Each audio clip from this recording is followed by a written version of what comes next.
नमस्कार,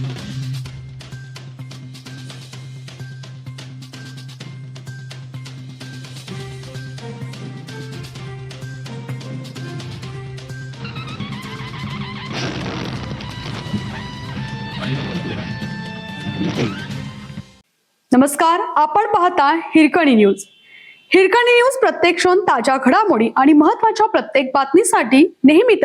सांगलीत मनोज जरांगेंच्या ताफ्यातील वाहनांचा अपघात. 2 ते 3 गाड्या एकमेकावर आदळल्या तर कराडात बैठकीचं बॅनर फाटले.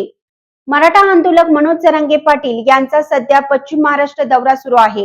या दौऱ्यामध्ये पश्चिम महाराष्ट्रातल्या मराठा समाज बांधवांच्या प्रत्यक्ष भेटीगाठी घेत जरांगे पाटील त्यांच्याशी संवाद साधत आहेत.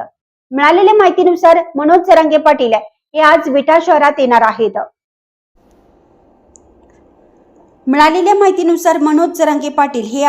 शहरात येणार आहेत.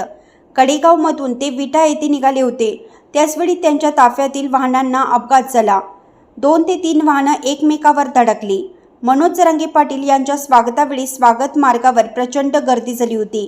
त्याचवेळी ही अपघाताची घटना घडल्याचे सांगितले जात आहे.